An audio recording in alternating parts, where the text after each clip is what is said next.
इस समय देश में मंदिर और मस्जिद को लेकर जगह जगह विवाद खड़े किए जा रहे हैं। वाराणसी, मथुरा, संभल, बदायूं, अजमेर, धार, मैसूर सहित कई मस्जिदों को लेकर दावा हो रहा है कि यहां पहले हिंदू मंदिर हुआ करता था।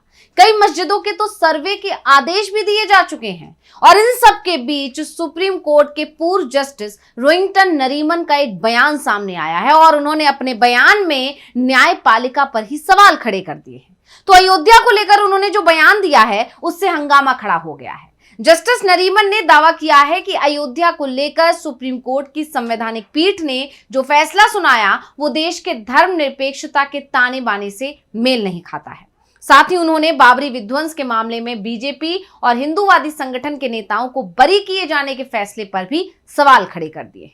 साथ ही सवाल उस जज को रिटायरमेंट के बाद मिले इनाम पर भी उठाए गए हैं। तो क्या कहा है जस्टिस नरीमन ने, जिसने सुप्रीम कोर्ट के सबसे बड़े फैसले पर उठा दिए हैं सवाल? इसी पर आज हम अपनी स्पेशल रिपोर्ट में करेंगे चर्चा। नमस्कार, मैं हूं अंशिता। जस्टिस नरीमन ने बाबरी मस्जिद मामले को लेकर कई बड़े खुलासे किए हैं। अयोध्या में बनी ऐतिहासिक बाबरी मस्जिद को 6 दिसंबर 1992 को गिरा दिया गया था। इस पर 5 साल पहले यानी कि 2019 में सुप्रीम कोर्ट की संवैधानिक बेंच ने एक फैसला सुनाया था और विवादित जमीन को हिंदू पक्ष के हवाले कर दिया था, जिस पर अब राम मंदिर बनकर तैयार भी हो गया है। जनवरी 2024 में मंदिर का उद्घाटन भी हो गया और मंदिर में मूर्ति की प्राण प्रतिष्ठा भी हो गई। लेकिन सुप्रीम कोर्ट के फैसले को लेकर अब जस्टिस नरीमन का एक बड़ा बयान आया है और उन्होंने कहा कि कोर्ट ने अपने फैसले में धर्मनिरपेक्षता के सिद्धांत के साथ न्याय नहीं किया। मेरी राय में न्याय का एक बड़ा मजाक ये है कि निर्णयों में धर्मनिरपेक्षता को उचित स्थान ही नहीं दिया गया। अयोध्या विवाद को लेकर उन्होंने आगे कहा कि सबसे पहले तो लिब्राहन आयोग का गठन किया और इस आयोग ने 17 साल तक कुछ भी काम ही नहीं किया, सोया रहा। बार बार इसका कार्यकाल बढ़ाया जाता रहा। 2009 में आयोग अपनी रिपोर्ट दे पाए। दूसरा, इन्होंने और साथ ही सर्वोच्च न्यायालय में राष्ट्रपति संदर्भ दिया ताकि निर्धारित किया जा सके कि मस्जिद के नीचे कोई हिंदू मंदिर था भी या नहीं। मैं कहूंगा कि ये शरारतपूर्ण प्रयास था और भ्रामक था। इसके बाद जस्टिस नरीमन ने बाबरी मस्जिद मुद्दे से निपटने वाले न्यायालय के फैसले का हवाला दिया।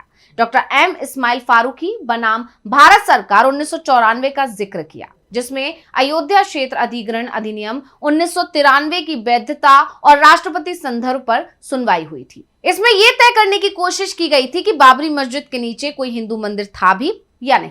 यहाँ केंद्र सरकार ने जो 67 एकड़ जमीन का अधिग्रहण किया है वो वैधानिक रिसीवरशिप का एक प्रयोग था। हालांकि न्यायमूर्ति अहमदी ने असहमति जताते हुए कहा था कि ये कानून सेकुलरिज्म के खिलाफ है।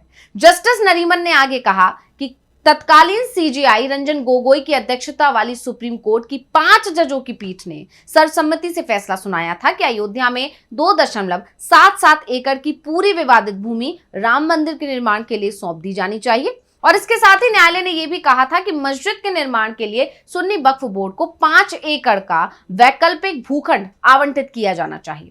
अपने फैसले में कोर्ट ने कहा कि 1992 में बाबरी मस्जिद का विध्वंस कानून का घोर उल्लंघन था। कोर्ट ने मस्जिद के विध्वंस को अवैध माना, लेकिन इसके बावजूद विवादित भूमि को राम मंदिर के लिए सौंप दिया गया। तो जो कोर्ट के तर्क थे वो समझ से परे थे, ऐसा जस्टिस नरीमन का कहना है। इसके साथ ही जस्टिस नरीमन ने बाबरी मस्जिद को गिराने के आरोप में चले ट्रायल पर भी सवाल उठा दिए। उन्होंने कहा कि बाबरी गिराए जाने के बाद जो एफआईआर हुई थी, एक एफआईआर कार सेवकों पर भी थी कि जिसमें कहा गया था कि कार सेवक आए और उन्होंने बाबरी को गिराना शुरू कर दिया। दूसरी एफआईआर 198 के तहत बीजेपी के सीनियर नेता लाल कृष्ण आडवाणी समेत बीजेपी और हिंदू संगठन के कई नेताओं के खिलाफ की गई थी। इन लोगों पर भी आरोप था कि उन्होंने कार सेवकों को ऐसा करने के लिए उकसाया था। जस्टिस नरीमन ने आगे कहा कि संयोग से ये केस मेरे सामने यानी कि 2017 में आया। मैं जस्टिस पिनाकी चंद्र बोस के साथ बैठा था और मैंने इस बात पर हैरानी जताई कि आखिर कैसे 2 एफआईआर दर्ज होने के बाद भी कुछ नहीं हुआ। उन्होंने आगे कहा कि इसके बाद 2 एफआईआर का मुकदमा अलग अलग चला। केस की सुनवाई अलग अलग जगह पर होने से साजिश होने वाली बात ही दब गई। सुप्रीम कोर्ट के दखल के बाद भी इसका मुकाबला लंबा चला और मुकदमे के बाद बीजेपी के सभी वरिष्ठ नेताओं को बरी कर दिया गया। और इतना ही नहीं, केस के ट्रायल की सुनवाई करने वाले और सभी आरोपियों को बरी करने वाले सीबीआई के स्पेशल जज सुरेंद्र यादव को बाद में यूपी में उप लोकायुक्त बना दिया गया और यह फैसला यूपी की सरकार ने किया था।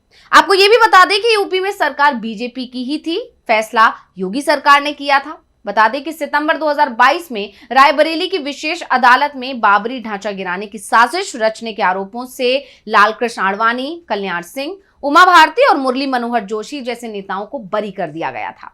जस्टिस नरीमन ने कहा कि इस मामले में फैसला इसलिए आ पाया क्योंकि सुप्रीम कोर्ट की बेंच का सख्त आदेश था कि स्पेशल सीबीआई कोर्ट के जज तभी रिटायरमेंट ले पाएंगे जब वो इस केस का फैसला सुना देंगे।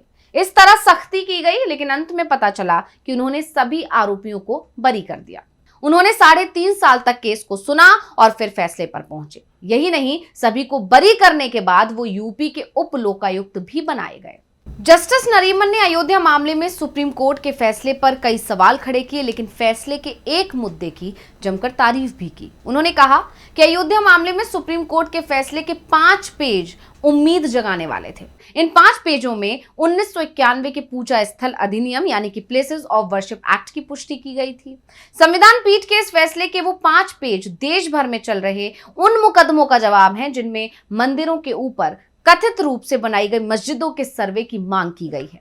संविधान पीठ ने फैसले में पूजा स्थल अधिनियम के बारे में लिखा है कि यह धर्मनिरपेक्षता के लिए सही है, जो कि संविधान के मूल ढांचे का हिस्सा है। आप पीछे नहीं देख सकते, आपको आगे देखना होगा। आज पूरे देश में हाइड्रा हेड्स उभर रहे हैं, हर जगह मुकदमे दायर हो रहे हैं। सिर्फ मस्जिद ही नहीं, दरगाहों पर भी विवाद किए जा रहे हैं, दावे किए जा रहे हैं। इन सबको रोकने के लिए सभी हाइड्रा हेड्स को नष्ट करने का एकमात्र तरीका अयोध्या फैसले के 5 पेजों को लागू करना है।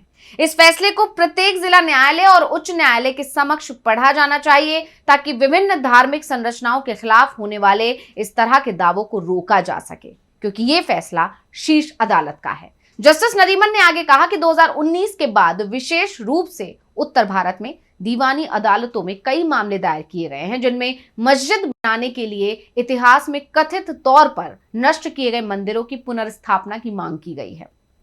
ताजा मामला संभल का है, जिसमें सिविल कोर्ट ने सर्वे का आदेश दिया है। इसमें भी दावा किया गया था कि ये मस्जिद मंदिर के ऊपर बनाई गई है। 1991 का प्लेसेस ऑफ वर्शिप एक्ट के मुताबिक कोई भी प्रार्थना स्थल उसी स्थिति में रहेगा जैसा कि 15 अगस्त 1947 में था। इस एक्ट पर वर्तमान में सुप्रीम कोर्ट में सुनवाई चल रही है। 2019 में अयोध्या विवाद पर आए महत्वपूर्ण फैसले में शीर्ष अदालत ने 1991 के इस कानून की सराहना भी की थी। अपने फैसले में संविधान पीठ ने कहा था कि प्लेसेस ऑफ वर्शिप एक्ट प्रत्येक धार्मिक समुदाय को यह विश्वास दिलाकर संवैधानिक आधार प्रदान करता है कि 15 अगस्त 1947 को जो पूजा स्थल जिस रूप में था उसमें कोई बदलाव नहीं किया जाएगा।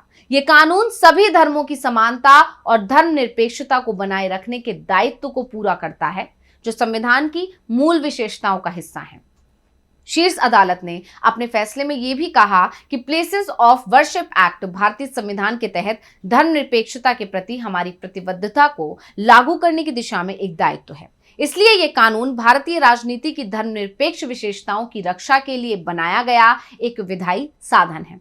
कोर्ट के फैसले को अगर सख्ती से लागू किया जाए तो देश में चल रहे सभी धार्मिक विवादों का आसानी से समाधान किया जा सकता है। तो अब जस्टिस नरीमन की इस टिप्पणी की चर्चा चारों तरफ हो रही है, देखना होगा इस पर क्या प्रतिक्रियाएं आती हैं। तो ये रिपोर्ट आपको कैसी लगी हमें कमेंट करके अपनी राय जरूर दीजिएगा। इसी के साथ वीडियो को लाइक करें और मुझे दीजिए इजाजत। देखते रहिए डीवी लाइव। नमस्कार।